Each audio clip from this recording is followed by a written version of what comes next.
Welcome to political corridor. ముందుగా highlights చూద్దాం. వాళ్ళంటే టీడీపీ నేతలకు మహా ఇది. మహిళలపై దాడులకు పాల్పడే వారికి పచ్చనేతల అండదండలు. సత్యనారాయణ స్వామికి సతాయింపులు. టీఆర్ఎస్లో ఫిరాయింపుల పరేషాన్. కారిడార్లో ఎంట్రై ఆ డీటెయిల్స్ చూద్దాం.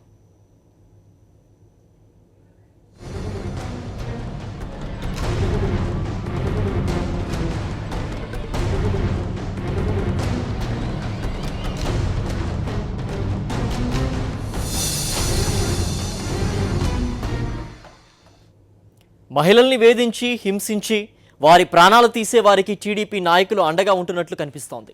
రిషితేశ్వరి నుంచి నిన్నటి డాక్టర్ సంధ్యారాణి ఆత్మహత్య వరకు అదే ధోరణి.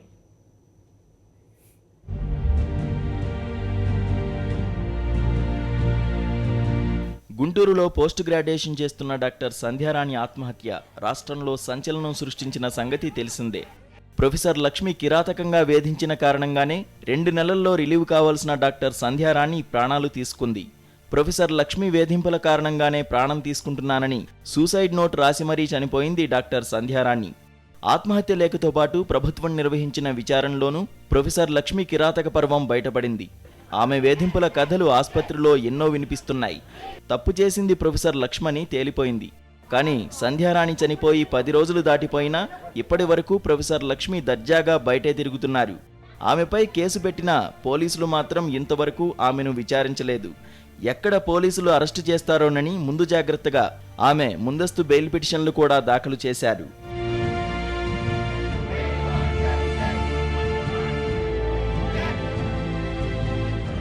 ఓ డాక్టర్ ప్రాణాలు తీసుకోవడానికి కారణమైన ప్రొఫెసర్ లక్ష్మి దర్జాగా తప్పించుకు తిరుగుతున్నారంటే కారణమేంటో ఈ పాటికి సాధారణ జనానికి కూడా అర్థమై ఉంటుంది. ఏపీ ప్రభుత్వంలోని ఓ మంత్రి ఈమెకు అండగా నిలుస్తున్నారు. ప్రొఫెసర్ లక్ష్మి భర్త ఆంధ్రప్రదేశ్ వైద్యశాఖ మంత్రి కామినేని శ్రీనివాస్కు అత్యంత సన్నిహితుడు. ఆ మంత్రి ద్వారా సీఎంపై ఒత్తిడి చేయించి ప్రొఫెసర్ లక్ష్మిని అరెస్టు కాకుండా చూస్తున్నట్టు తెలుస్తోంది. ఆమెకు ముందస్తు బెయిల్ దొరికేంత వరకు అరెస్టు చేయవద్దని పోలీసులను, గుంటూరు జిల్లాకు చెందిన మంత్రులను మంత్రి కామినేని శ్రీనివాస్ కోరినట్టు సమాచారం. అందుకే ప్రొఫెసర్ లక్ష్మి దర్జాగా తిరుగుతున్నారు.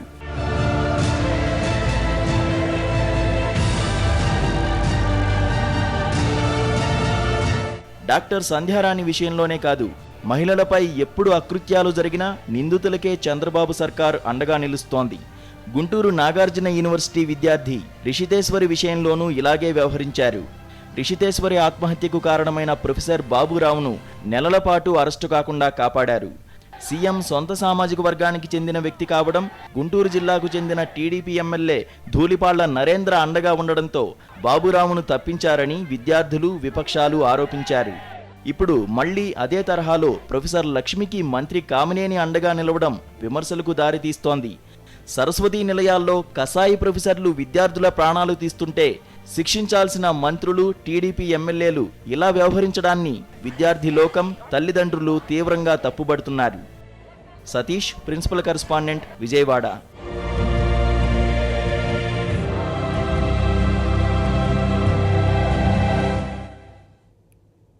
సత్యనారాయణ స్వామికి సతాయింపులు తప్పడం లేదు. అధికార పార్టీ నాయకులు అన్నవరం ఆలయ ట్రస్ట్ బోర్డు ఏర్పాటులోనూ ఆటలాడుతున్నారు. ట్రస్ట్ బోర్డు సభ్యుల పేరుకు సంబంధించి పెత్తనం చెలాయించే నాయకుల మధ్య పేచీలు రావడంతో పాలక మండలి ఏర్పాటుకు బ్రేక్ పడింది. కోరిన వరాలు తీర్చే అన్నవరం సత్యదేవుడు సన్నిధిలో అధికార పార్టీ ప్రజాప్రతినిధులు పేచీలకు దిగుతున్నారు. పచ్చపార్టీ విభేదాలు సత్యనారాయణ స్వామిని కూడా సతాయిస్తున్నాయి. టీడీపీ నేతల ఫైటింగ్ పుణ్యమాని ఆలయ ట్రస్ట్ బోర్డు నియామకానికి బ్రేక్ పడింది. కొత్త సభ్యులతో బోర్డు ఏర్పాటుకు సీఎం చంద్రబాబు పచ్చ సిగ్నల్ ఇచ్చినా దేవాదాయ శాఖ నుంచి ఆదేశాలు విడుదల కాలేదు. దేవాదాయ శాఖ మంత్రి మాణిక్యాలరావు ప్రమేయం లేకుండా టీడీపీ నేతలు ట్రస్ట్ బోర్డు ఏర్పాటుకు ప్రతిపాదనలు పంపడంపై మొదలైన వివాదం కాకినాడ ఎంపీ తోటా నరసింహం, జగ్గంపేట ఎమ్మెల్యే జ్యోతుల నెహ్రూ మధ్య చిచ్చు రేపింది. దీనికి తోడు ఆర్థిక మంత్రి యనమల రామకృష్ణుడు తన సొంత నియోజకవర్గమైన తును నుంచి ఇద్దరికి అవకాశం కల్పించడంతో ట్రస్ట్ బోర్డు వివాదం ముదిరి పాకాన పడింది. ఏపీలో కొన్ని నామినేటెడ్ పోస్టుల నియామకానికి సెప్టెంబర్ 29న సీఎం చంద్రబాబు ఆమోద ముద్ర వేశారు. అన్నవరం సత్యనారాయణ స్వామి ఆలయ పాలక వర్గాన్ని 13 మంది సభ్యులతో నియమించారు. ఈ జాబితా ఎంపీ తోట, ఎమ్మెల్యే జ్యోతుల మధ్య వివాదం భగ్గుమనేలా చేసింది. జగ్గంపేట నియోజకవర్గానికి చెందిన నేతలిద్దరి మధ్య చాలా కాలంగా రాజకీయ విభేదాలు ఉన్నాయి. అన్నవరం ట్రస్ట్ బోర్డు జాబితాలో ఎంపీ తోట తన అనుచరుడైన కిర్లంపూడి మండలం తామరాడకు చెందిన తోట అయ్యన్న పేరు ప్రతిపాదించారు. అలాగే ఎమ్మెల్యే జ్యోతుల తన అనుచరుడు కొత్త వెంకటేశ్వరరావు పేరు ప్రతిపాదించారు. ఎంపీ తోట ప్రతిపాదించిన అయ్యన్న పేరు సీఎంకు పంపిన జాబితాలో గల్లంతైంది. జ్యోతుల నెహ్రూ సూచించిన వెంకటేశ్వరరావు పేరు జాబితాలో చేరింది. ఇది ఇద్దరి మధ్య రాజకీయ వైరాన్ని మరోసారి బగ్గుమనేలా చేసింది. ఈ మధ్య టీడీపీలోకి వచ్చిన జ్యోతుల నెహ్రూ సూచించిన వ్యక్తి పేరును ఎలా పరిగణలోకి తీసుకుంటారని ఎంపీ తోట నరసింహావతారమెత్తుతున్నారు. ఈ విషయమై తాడోపేడో తేల్చుకోవడానికి ఎంపీ తోట నరసింహం దేవాదాయ శాఖ మంత్రి మాణిక్యాలరావు దృష్టికి తీసుకువెళ్లినట్లు తెలుస్తోంది. ఈ వ్యవహారం ఇలా కొనసాగుతుండగా మధ్యలో ఆర్థిక మంత్రి యనమల రామకృష్ణుడు, ఆయన సోదరుడు కృష్ణుడు తుని నియోజకవర్గం నుంచి ట్రస్ట్ బోర్డుకు 2 పేర్లు ప్రతిపాదించడం జిల్లా టీడీపీలో చిచ్చురేపుతోంది. గతంలో ఎప్పుడూ లేనిది తుని నియోజకవర్గం నుంచి ఇద్దరికి అవకాశం ఇవ్వడంపై టీడీపీ సీనియర్ నేతలు తీవ్ర అసహనం వ్యక్తం చేస్తున్నారు. అన్నదమ్ములిద్దరూ 2 పదవులు పనిచేసుకుంటారా అని కొందరు పచ్చనేతలు వారి మనస్సులోనే మదనపడుతున్నారు. మరోవైపు బీజేపీ ప్రతిపాదించిన వారి పేర్లు కూడా జాబితాలో లేకపోవడంతో ఇటు బీజేపీ నేతలు కూడా పచ్చనేతల సిఫార్సులపై మండిపడుతున్నారు. దీంతో మంత్రి మాణిక్యాలరావు ట్రస్ట్ బోర్డు ఏర్పాటుకు సంబంధించిన జీవో విడుదల కాకుండా అడ్డుకున్నారన్న ప్రచారం బీజేపీలో జోరుగా సాగుతోంది. టీడీపీ నేతలు సిఫార్సు చేసిన జాబితాపై మాణిక్యాలరావు సానుకూలంగా లేనట్టు తెలుస్తోంది. బి రాజు, కరెస్పాండెంట్, కాకినాడ. ఆంధ్రప్రదేశ్లో కమలాన్ని వికసింపజేయాలని బీజేపీ నాయకులు ప్రయత్నిస్తున్నారు. మిత్రపక్షం టీడీపీని నమ్ముకుంటే మొదటికే మోసం వస్తుందనే విషయాన్ని కమలనాథులు గ్రహించినట్లు కనిపిస్తోంది.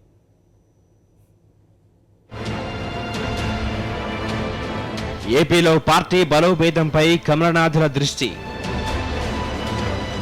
ఒంటరిగా ఎదిగేందుకు వ్యూహాలు. పార్టీ శ్రేణులను సమాయత్తం చేస్తున్న బీజేపీ. నేతలకు ఏపీ ఇన్ఛార్జ్ సిద్ధార్థనాథ్ సింగ్ దిశానిర్దేశం. 19 పార్టీ అనుబంధ కమిటీలు ఏర్పాటు చేసిన బీజేపీ. తిరుపతి, తాడేపల్లిగూడెంలో భారీ బహిరంగ సభలకు సన్నాహం. 2 సభల్లో వేర్వేరుగా పాల్గొననున్న మోదీ, అమిత్ షా. బాబును నమ్ముకుంటే ఏపీలో అంతే సంగతులన్న భావనలో బీజేపీ. ఆంధ్రప్రదేశ్లో అంతంత మాత్రంగానే ఉన్న పార్టీని బలోపేతం చేసే దిశగా బీజేపీ జాతీయ నాయకత్వం అడుగులు వేస్తోంది. బూత్, గ్రామస్థాయి నుంచి పార్టీని బలోపేతం చేసే ప్రణాళికల రూపకల్పన జరుపుతోంది. ఒకవైపు రాష్ట్రాన్ని అన్ని విధాలా ఆదుకుంటామనే సంకేతాలు ఇవ్వడంతో పాటు ఏపీకి చేసిన సాయాన్ని ప్రజలకు వివరించడానికి బీజేపీ సిద్ధమవుతోంది. విజయవాడలో జరిగిన అంతర్గత సమావేశంలో పార్టీ బలోపేతంపైనే కమలనాథులు పూర్తి దృష్టి సారించారు. సమావేశానికి హాజరైన ఏపీ బీజేపీ వ్యవహారాల ఇన్ఛార్జ్ సిద్ధార్థనాథ్ సింగ్ పార్టీ కొత్తగా ఏర్పాటు చేసిన 19 అనుబంధ విభాగాల నేతలతో సమావేశమయ్యారు. అనుబంధ విభాగాల పనితీరు, పార్టీ బలోపేతానికి తీసుకోవాల్సిన చర్యలపై వారికి దిశానిర్దేశం చేశారు. సభలు, సమావేశాలు, మీడియా చర్చాగోష్ఠుల్లో నాయకులు ఎవరికి నచ్చిన రీతిలో వారు మాట్లాడకూడదని హెచ్చరించారు. ఎవరు మాట్లాడినా పార్టీ లైన్లోనే ఉండాలని నాయకులకు సూచించారు. ఏపీలో పార్టీ బలోపేతంపై దృష్టి సారించిన జాతీయ అధినాయకత్వం ఏపీ వ్యవహారాల ఇన్ఛార్జి నుంచి ఎప్పటికప్పుడు నివేదికలు తెప్పించుకుంటోంది. పార్టీ పరంగా చర్యలు తీసుకోవడంతో పాటు జనానికి చేరువయ్యేందుకు ఏపీలో భారీ బహిరంగ సభలు నిర్వహించాలని బీజేపీ నిర్ణయించింది. పశ్చిమ గోదావరి జిల్లా తాడేపల్లిగూడెంలో ఈ నెల 26న, పుణ్యక్షేత్రం తిరుపతిలో జనవరి 3న బహిరంగ సభలు నిర్వహించాలని నిర్ణయించారు. తాడేపల్లిగూడెం సభలో బీజేపీ జాతీయ అధ్యక్షుడు అమిత్ షా పాల్గొంటారు. జనవరి మొదటి వారంలో తిరుపతిలో నిర్వహించే సభలో ప్రధాని మోదీ పాల్గొంటారని పార్టీ వర్గాలు చెబుతున్నాయి. ఆంధ్రప్రదేశ్కు కేంద్ర ప్రభుత్వం ప్రకటించిన ప్రత్యేక సాయాన్ని ఈ సభలో ప్రధాని వివరించే అవకాశం ఉంది. 2014 ఎన్నికలకు ముందు రాష్ట్ర ప్రజలకు ప్రత్యేక హోదా హామీ ఇచ్చిన ప్రదేశం తిరుపతి కావడంతో అక్కడే సభ పెట్టి ఏపీకి అందిస్తున్న సాయాన్ని వివరించాలన్నది బీజేపీ ఆలోచనగా తెలుస్తోంది. ప్రధానమైనటువంటి ఉద్దేశంతో 26వ తేదీన ఇది తాడేపల్లిగూడెంలో అమిత్ షా గారు వస్తున్నారు. అలానే 3rd జనవరి 3న మరొక ప్రధానమంత్రి బహిరంగ సభ తిరుపతిలో. దాన్ని ఈ 2 బహిరంగ సభలు పెద్ద ఎత్తున సక్సెస్ చేసే విధంగా నిన్న విజయవాడలో జరిగినటువంటి కోర్ కమిటీలో జిల్లా అధ్యక్షుల సమావేశంలో ప్రధానంగా నిర్ణయాలు తీసుకోవడం జరిగింది. మరోవైపు ఆంధ్రప్రదేశ్ మిత్రపక్షం టీడీపీని నమ్ముకుంటే ఎలాంటి ప్రయోజనం ఉండదని బీజేపీ నిర్ణయానికి వచ్చింది. సొంతంగా ఎదిగితేనే పార్టీకి భవిష్యత్తు ఉంటుందనే ఆలోచనలో బీజేపీ జాతీయ నాయకులున్నట్టు సమాచారం. వచ్చే ఎన్నికల నాటికి పరిస్థితి ఎలా ఉంటుందో చెప్పలేమంటున్న బీజేపీ ఇప్పటినుంచే ఏపీలో పార్టీ బలోపేతంపై దృష్టి సారించినట్టు తెలుస్తోంది. స్వామినాయుడు, సీనియర్ కరెస్పాండెంట్, సాక్షి న్యూస్, విజయవాడ. ఎమ్మెల్సీ ఎన్నికల్లో అధికార టీడీపీ యథేచ్ఛగా నిబంధనలను ఉల్లంఘిస్తోంది. ఓవైపు ఓటుకు కోట్ల కేసు కోర్టులో నడుస్తున్న అధికారాన్ని అడ్డం పెట్టుకుని ఎన్నికల్లో గెలవాలని చూస్తోంది. అభ్యర్థుల గెలుపు కోసం మంత్రుల పాట్లు, అధికారిక సమావేశాల్లో అభ్యర్థనలు, కర్నూలు జిల్లాలో మంత్రుల ప్రచారం, తమ అభ్యర్థిని గెలిపించాలని విజ్ఞప్తులు. అధికారిక కార్యక్రమంలో పాల్గొన్న ఎమ్మెల్సీ అభ్యర్థి. త్వరలో జరగనున్న పట్టభద్రులు, ఉపాధ్యాయ ఎమ్మెల్సీ ఎన్నికలు కర్నూలు జిల్లాలో వేడి పుట్టిస్తున్నాయి. జిల్లాకు చెందిన టీడీపీ నేతలు, మంత్రులు ప్రచారాన్ని ముమ్మరం చేస్తున్నారు. కర్నూలులో తాజాగా నిర్వహించిన అధికారిక కార్యక్రమంలోనూ మంత్రులు తమ అభ్యర్థిని ఓటెయ్యాలని అడగటం అందర్నీ ఆశ్చర్యానికి గురిచేసింది. గత వారం కర్నూలు సునయన ఆడిటోరియంలో ప్రధానోపాధ్యాయుల సమావేశం జరిగింది. ఈ కార్యక్రమంలో జిల్లాలోని వివిధ ప్రభుత్వ పాఠశాలల ప్రధానోపాధ్యాయులు పాల్గొన్నారు. Deputy CM KE Krishnamurthy, municipal శాఖ మంత్రి నారాయణ, కర్నూలు ఎమ్మెల్యే ఎస్వి మోహన్ రెడ్డి, రాజ్యసభ సభ్యుడు టీజీ వెంకటేష్ పాల్గొన్నారు. ఈ కార్యక్రమంలో టీడీపీ బలపరిచిన పట్టభద్రుల ఎమ్మెల్సీ అభ్యర్థి కేజే రెడ్డి కూడా పాల్గొనడం చూసి ప్రధానోపాధ్యాయులు ముక్కున వేలేసుకున్నారు. అంతేనా, ప్రభుత్వ కార్యక్రమంలో మాట్లాడిన మంత్రి ఏకంగా తమ అభ్యర్థికి ఓటేసి గెలిపించాలని సభాముఖంగా కోరడం మరీ విడ్డూరం. చేయగలిగినవి చేస్తున్నాం. ప్రభుత్వం ఆర్థికంగా ఇబ్బందులు ఉంది కాబట్టి ఫైనాన్షియల్ అన్నీ చేయలేకపోయినా నాన్ ఫైనాన్షియల్ వీలైనందుకు కంప్లీట్ చేస్తున్నాం. ఫైనాన్షియల్ కూడా ఎంతవరకు చేయగల అందరూ చేస్తున్నాం. ఖచ్చితంగా ఈ రాష్ట్రం వీలైనంత తొందరలో ఫైనాన్షియల్గా ఆర్థికంగా బలపడుతుంది. బలపడినప్పుడు ఆ ఫైనాన్షియల్ కూడా పూర్తిగా చేరుతారు. అందులో మేము మనందరినీ ప్రత్యేకంగా రిక్వెస్ట్ చేసేది, ఎవరినైతే ఇప్పుడు పార్టీ బలపరిచిందో టీచర్స్ కానీ లేదా గ్రాడ్యుయేట్స్ కానీ మీరందరూ సపోర్ట్ చేయాల్సిందిగా ఒకసారి నేను రిక్వెస్ట్ చేస్తున్నాను. Thank you very much. అధికార పార్టీ నేతలు ఎక్కడ పడితే అక్కడ తమ అధికారాన్ని ఉపయోగించుకుంటూ తమ అభ్యర్థుల గెలుపు కోసం తీవ్ర ప్రయత్నాలు చేస్తున్నారు. ప్రభుత్వ ఉద్యోగులను, ప్రభుత్వ కార్యక్రమాలను పార్టీ మీటింగ్లా ఉపయోగించుకుంటున్న తీరుపై విమర్శలు వెల్లువెత్తుతున్నాయి. ఈ వ్యవహారాన్ని ఎన్నికల సంఘం దృష్టికి తీసుకెళ్లే ప్రయత్నాలు జరుగుతున్నాయి. Lokesh, correspondent, Kurnool. KSR political comment break తర్వాత చూద్దాం.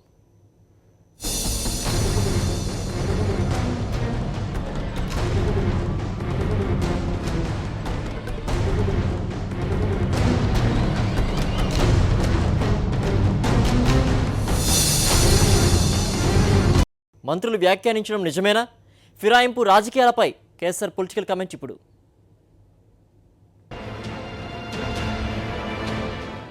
ఫిరాయింపులే దిక్కుమాలినతనంగా జరుగుతున్నాయని, విలువల పతనంలో పరాకాష్ఠ చూస్తున్నామని పలువురు బాధపడుతున్న తరుణంలో ఆంధ్రప్రదేశ్ మంత్రి గంటా శ్రీనివాసరావు పుండు మీద కారం జల్లినట్లు మాట్లాడుతున్నారు. ఆంధ్ర రాజకీయాలంటే విలువలేని రాజకీయాలే అని ఆయన చెప్పదలిచినట్లున్నారు.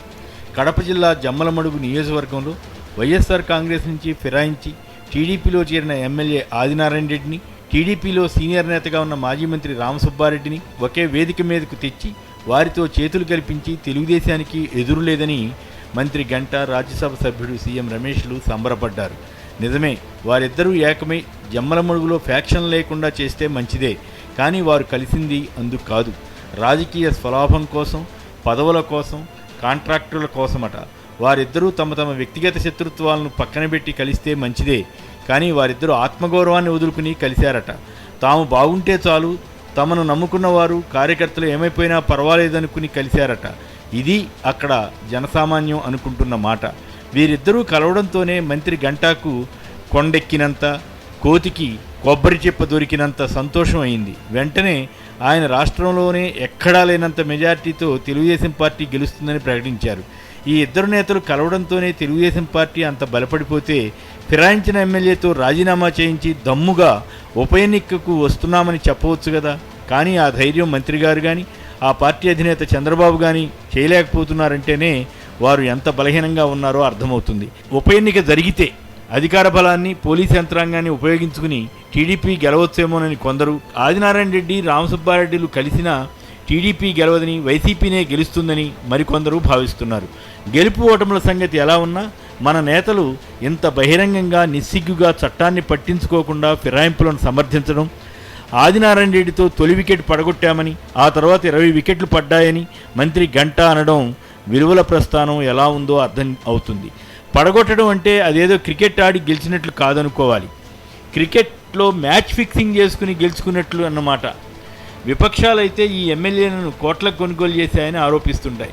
ఇలా వైసీపీ నుంచి వచ్చిన ఫిరాయింపు ఎమ్మెల్యేలు ఉన్న చోట పార్టీలో ఇద్దరు నేతలను కలిపే ప్రయత్నాలు టీడీపీ ముమ్మరం చేసిందని అనుకోవాలి. విజయవాడలో ఇంతవరకు ఇన్ఛార్జిగా ఉన్న నాగుల్ మీరాను పక్కన పెట్టి ఫిరాయింపు ఎమ్మెల్యే జలీల్ ఖాన్కు పట్టం కట్టారు. దానిపై నాగుల్ మీరాలో ఎంత బాధ ఉన్నా అధికారం ఉన్నది కనుక సర్దుకుపోతున్నారు. ఆ విషయం ఆయన మీడియాతో విషాదంగా మాట్లాడినప్పుడే అర్థమైంది. ప్రకాశం జిల్లాలో ఫిరాయింపు ఎమ్మెల్యే గుట్టిపాటి రవి, కరణంబలరాములను కూడా పార్టీ నాయకత్వం ఎంతవరకు కలపగలుగుతుందో చూడాలి. ఇదంతా చూస్తుంటే అది జమ్మలమడుగైనా మరో నియోజకవర్గం అయినా ఓట్లు వేసిన ప్రజలను అవమానించే రీతిలో అధికార తెలుగుదేశం పార్టీ రాజకీయాలు చేయడం శోచనీయం, అనైతికమని చెప్పాలి. ప్రజాస్వామ్య వ్యవస్థ ద్వారా అధికారంలోకి వచ్చిన తెలుగుదేశం పార్టీ ప్రజాస్వామ్యం గొంతు నులమడానికి వెనకాడకపోవడం బాధాకరం. ఇలా చేసేవారు ఎవరైనా ఏదో ఒకరోజు మూల్యం చెల్లించుకోక తప్పదు. ఫిరాయింపు ఎమ్మెల్యేల కేసు విషయంలో తెలంగాణ అసెంబ్లీ స్పీకర్ సుప్రీంకోర్టుకు ఏం సమాధానం చెప్పబోతున్నారు? ఎప్పటిలోగా చర్యలు తీసుకునేది న్యాయస్థానానికి చెప్తారా? సుప్రీంకోర్టు నోటీసులకు స్పీకర్ ఏం చెప్పబోతున్నారన్నది ఇప్పుడు తెలంగాణలో హాట్ టాపిక్గా మారింది. న్యాయ నిపుణులలో వరుస చర్చలు. అడ్వకేట్ జనరల్తో మంత్రి హరీష్ రావు సమావేశం. ఈ నెల 8న సుప్రీంకోర్టు ముందుకు రానున్న కేసు. ఫిరాయింపులపై తీసుకున్న చర్యలేంటని ప్రశ్నించిన సుప్రీంకోర్టు. న్యాయ సలహాలు తీసుకుంటున్న ఫిరాయించిన ఎమ్మెల్యేలు. స్పీకర్ స్పందనపై సర్వత్రా ఆసక్తి. ఎమ్మెల్యేల ఫిరాయింపుల వ్యవహారం తెలంగాణలో హాట్ టాపిక్గా మారింది. కాంగ్రెస్ నుంచి టీఆర్ఎస్లోకి ఫిరాయించిన 7 ఎమ్మెల్యేలపై ఎప్పటిలోగా చర్యలు తీసుకుంటారో చెప్పాలని సుప్రీంకోర్టు స్పీకర్కు నోటీసులు జారీ చేసింది. దీనిపై ఈ నెల 8లోగా సమాధానమివ్వాలని ఆదేశించింది. సుప్రీంకోర్టు నోటీసులపై ఎలా స్పందించాలనే దానిపై అధికార పక్షం దృష్టి సారించింది. తెలంగాణ శాసనసభ వ్యవహారాల శాఖ మంత్రి హరీష్ రావు, అడ్వకేట్ జనరల్, ఇతర న్యాయ నిపుణులతో చర్చించారు. ఫిరాయింపులపై సుప్రీంకోర్టుతో పాటు హైకోర్టులో కేసుల స్పీడ్ పెరగడంతో స్పీకర్ కూడా న్యాయ సలహాలు తీసుకుంటున్నారు. ఇతర రాష్ట్రాల్లో గతంలో జరిగిన పరిణామాలు, తీసుకున్న చర్యలకు సంబంధించిన వివరాలు సేకరిస్తున్నారు. ఇతర రాష్ట్రాలకు సంబంధించిన సమాచారం ఇప్పటికే అసెంబ్లీకి చేరినట్టు సమాచారం. వీటి ఆధారంగానే సుప్రీంకోర్టు నోటీసులకు సమాధానమిచ్చేందుకు స్పీకర్ కార్యాలయం సిద్ధమవుతోంది. మరోవైపు ఇతర పార్టీల నుంచి ఫిరాయించిన మిగిలిన ఎమ్మెల్యేలు కూడా సుప్రీంకోర్టుకు స్పీకర్ సమర్పించే సమాధానంపై ఆసక్తిగా ఎదురు చూస్తున్నారు. వివాదాలు రాకుండా, ఉప ఎన్నికలు ఎదుర్కోకుండా అధికార టీఆర్ఎస్ తమను కాపాడుతుందనే భావన ఫిరాయింపు ఎమ్మెల్యేల్లో కనిపిస్తోంది. దేశవ్యాప్తంగా ఫిరాయింపుల వ్యవహారం వివాదంగా మారిన క్రమంలో కోర్టులు ఏ విధంగా స్పందిస్తాయనే దానిపై రాజకీయ వర్గాలు ఆసక్తిగా ఎదురు చూస్తున్నాయి. టీడీపీలో తెలుగు యువత అధ్యక్ష పదవి 6 సంవత్సరాల నుంచి ఎందుకు ఖాళీగా ఉంది? తెలుగు యువత అధ్యక్ష పదవి భర్తీ చేయకపోవడం వెనుక దాగి ఉన్న కారణం ఏంటి? పదవిని భర్తీ చేయకుండా చంద్రబాబు కావాలనే జాప్యం చేస్తున్నారా? నిజంగానే ఆ పదవి చేపట్టేందుకు తగిన నాయకులు టీడీపీలో లేరా? 6 ఏళ్లుగా తెలుగు యువత అధ్యక్ష పదవి ఖాళీ. సమర్థులు లేరని భర్తీపై చంద్రబాబు తాత్సారం. అధ్యక్షుడు నియమించకపోవడంతో యువనేతల్లో నిరాశ. పదవుల కోసం యువనేతల ఎదురు చూపులు. పార్టీకి నమ్మకస్తులైన వారికే పదవి కట్టబెట్టాలనే డిమాండ్. రాష్ట్రం విడిపోయిన తర్వాత తెలంగాణకు వీరేంద్ర గౌడ్ నియామకం. ఏపీలో ఇప్పటికీ భర్తీ కాని తెలుగు యువత అధ్యక్ష పదవి. జాతీయ తెలుగు యువత అధ్యక్ష పదవి ఏర్పాటు చేయాలనే డిమాండ్. లోకేష్కు పోటీగా మరో నేత ఎదగడం ఇష్టం లేకే భర్తీ చేయడం లేదని విమర్శలు. పార్టీని యువరక్తంతో నింపేస్తాం. దేశానికి రాష్ట్రానికి యువతే బలం. ఏ దేశానికి లేని యువ సంపద మన రాష్ట్రంలోనే ఉందని పదే పదే మాట్లాడే చంద్రబాబు తన పార్టీలోని యువతను పట్టించుకోవడం మర్చిపోయినట్టుంది. ఎన్నికలకు ముందు పార్టీ అధికారంలోకి వస్తే యువతకు పెద్దపీట వేస్తామని చెప్పిన చంద్రబాబు ఇప్పుడు ఆ సంగతే గుర్తులేనట్టుంది. రాష్ట్రం ఉమ్మడిగా ఉన్నప్పుడు నెల్లూరు జిల్లాకు చెందిన బీదా రవీంద్ర యాదవ్ తెలుగు యువత అధ్యక్షుడిగా వ్యవహరించారు. యువ నాయకులకు అవకాశం ఇవ్వాలనే ఉద్దేశంతో బీదా రవీంద్ర యాదవ్ తెలుగు యువత అధ్యక్ష బాధ్యతల నుంచి తప్పుకున్నారు. తెలుగు యువత అధ్యక్ష పదవి చేపట్టే వ్యక్తికి 35 సంవత్సరాల వయసు మించరాదని చంద్రబాబు నిబంధన విధించారు. అప్పటి నుంచి ఇప్పటి వరకు తెలుగు యువత అధ్యక్ష పదవి ఖాళీగానే ఉంది. ఎన్నికలకు ముందు ఈ పదవిని లోకేష్కు కట్టబెడతారనే ప్రచారం జరిగినా లోకేష్ దానికి అంగీకరించలేదు. తన స్థాయికి ఈ పదవి సరిపోదని ఆయన తిరస్కరించారు. తరువాత చింతకాయల విజయ్కి తెలుగు యువత బాధ్యతలు అప్పగించేందుకు చంద్రబాబు నాయుడు సిద్ధమైన అనివార్య కారణాల వలన వాయిదా పడింది. పార్టీ అధికారంలోకి వచ్చి 2.5 సంవత్సరాలు కావస్తున్నా ఇప్పటి వరకు తెలుగు యువత అధ్యక్ష పదవి భర్తీ చేయకపోవడంపై యువనేతలు తీవ్ర అసంతృప్తి వ్యక్తం చేస్తున్నారు. ఎన్నికలకు ముందు తెలుగు యువత అధ్యక్ష పదవి ఆశ చూపించి యువ నాయకులను పార్టీ గెలుపునకు ఉపయోగించుకున్న చంద్రబాబు నాయుడు అధికారంలోకి వచ్చిన తర్వాత తమను మర్చిపోయారని వాళ్లంతా ఆవేదన వ్యక్తం చేస్తున్నారు. రాష్ట్రం విడిపోయిన తర్వాత తెలంగాణకు తెలుగు యువత అధ్యక్షునిగా తుళ్ల వీరేంద్ర గౌడ్ను చంద్రబాబు నియమించారు. ఏపీలో మాత్రం ఈ పదవి భర్తీ చేయలేదు. పార్టీకి జాతీయ అధ్యక్షుడు ఉన్నట్లే తెలుగు యువతకు కూడా జాతీయ తెలుగు యువత అధ్యక్ష పదవి ఏర్పాటు చేయాలని 2 రాష్ట్రాల యువనేతలు డిమాండ్ చేస్తున్నారు. తెలుగు యువత అధ్యక్ష పదవి ఉత్తరాంధ్ర బీసీలకు ఇవ్వాలని కొంతమంది, రాజధాని ప్రాంత నేతలకివ్వాలని మరికొంతమంది పార్టీని కోరుతున్నారు.